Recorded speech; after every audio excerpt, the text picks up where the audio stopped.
Yeah, I'm just sitting here thinking about it's not Keisha. Y'all already know the shits.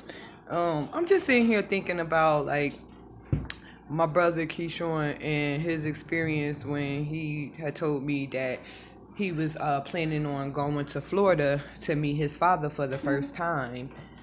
And he was like in his late 20s, I believe. Yeah, he was in his late 20s when he went to Florida to go meet his dad.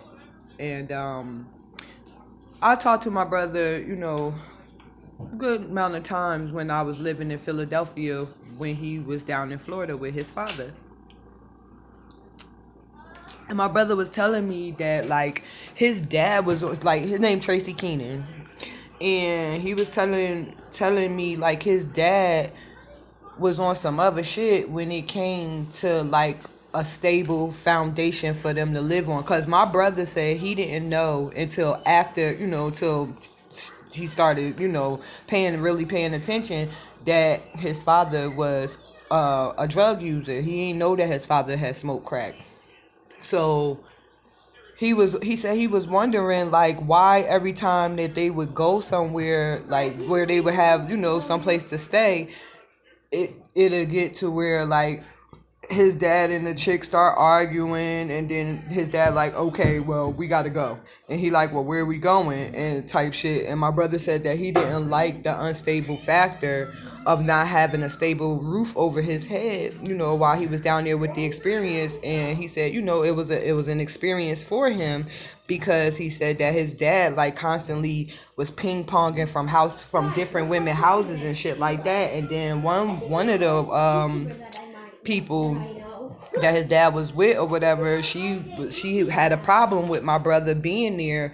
And that was like the basis for him and his father like having like the tension that they was having. And then on top of it, like his dad making all these reckless ass movements, and all these different women. And my brother said he ain't feel comfortable, around that shit. So he was saying that he oh, I think it was either his uncle or his aunt, his father's brother or his father's sister, or the father's aunt, or however it went. But I know he said it was his uncle or his aunt that had purchased him a little van, for him to be able to get around with or whatever while he was down there, because they came from money, my brother said. And so it wasn't nothing for his family to come together to make sure that he had a vehicle to be able to drive to get where he needed to get. But his dad was like real strung out on drugs and shit like that. So now this shit is just making me really, and then he had health issues too, just like my mom got health issues. So it make me look even more into like it's more behind police just shooting my brother.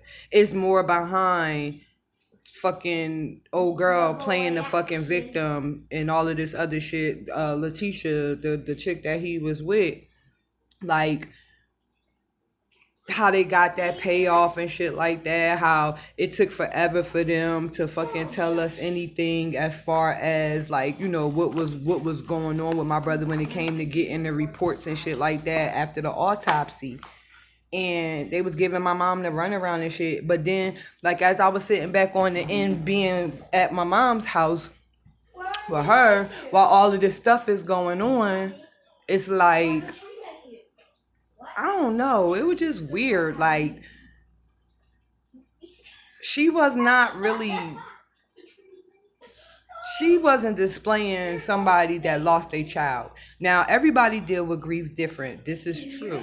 But like I'm asking her questions and shit like that. I don't know. They ain't tell me this, they ain't tell me that, blah blah blah, yeah yeah yeah yeah. And then they said that my brother had a pocket full of pills and all of this other stuff. Like they made my brother out to be like this big ass fucking drug user or whatever. And they had came up with that story. Like Renita had came and told me, she was like, yeah, he was popping pills, he was doing this. She was like, then he had little baggies with white shit and all this other stuff. Like coming from a person that used to hustle, like you don't know if my brother did take pills and shit like that because he constantly had teeth like a toothache and shit like that. And at that time, he didn't have medical insurance because prior to, like, he only had medical insurance up until he had got grown, and then he was responsible for getting his own medical insurance. I don't know why my brother, or I don't know what happened with him going to go get some medical insurance for himself, but he he didn't have medical insurance, and he had real bad toothache, and then it was other teeth that it had spread to or whatever. So he was taking Vicodins or Percocets and Vicodins or something like that. And during the time when my brother first started complaining about his toothache and shit, I'm not really a pill taker, so I had some. I think it was Vicodins that was left over that I had. It was a couple of them. And so I gave them to my brother so that he can have them, so that he won't be in constant pain. But I kept telling him, like, yo, you should go get that shit checked out. Like, you should go get that shit checked out. But because he didn't have medical insurance, and then at the time he was working at the barber shop, and it wasn't like a whole bunch of like he had like a whole lot of clients and shit like this. This is when he first started off. When it was around the time, like around when he first started off, that he started getting like teeth aches and cavities and shit like that. So that's how that went.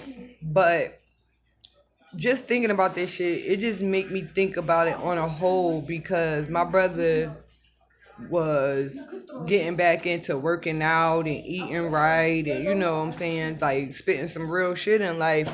And I really like was proud of my brother. Like, yo, like, even though we went through all the shit we went through or whatever, like, he's still standing strong, still handling his business, still doing what the fuck he gotta do or whatever. And I was happy that, when he came to my mom's house and said that he wanted to marry Letitia, because I was shocked, because my mom and my brother don't have a good relationship like that. So when he came to, to introduce his lady to me and my mom and my children or whatever, I was ecstatic for my brother. Like, oh shit, like, my brother talk about this the woman, when he decided that he gonna settle down, this the woman he wanna be with or whatever.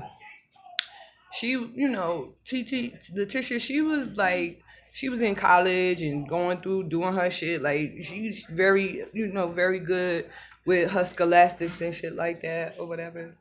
But they was like bickering about like shit here and there. He really didn't get all into it with me as far as like in depth about a lot of stuff, but he did tell me about a lot of things that had transpired between them. And I don't know whether or not when fucking Gregory fucking ass Akasha, decided to do what the fuck ever the fuck he did, I know it became like a blackmail type of situation. It had to be. You know what I mean? And my brother didn't want everybody to know that shit.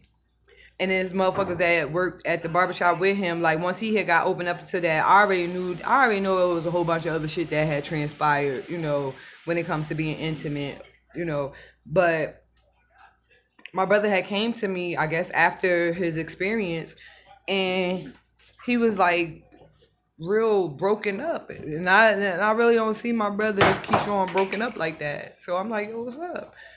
He like, would you still love me? No. He was like, I got something to tell you. And I was like, what you got to tell me? And he expressed to me about, he was like, about a experience with the same sex. And I said, what? Boy, I still love, man, you my fucking brother. I don't give a fuck about that shit. If that's what you fucking like, whatever floats your fucking boat. I'm not saying it's right, I'm not saying it's wrong, but what does that have to do with me looking at you different? You feel me? And then I gotta think about it too, about like the ancestral shit, like I said, that had started when we was younger. It just, I don't know, that might have been something that fucked him up. I don't know, but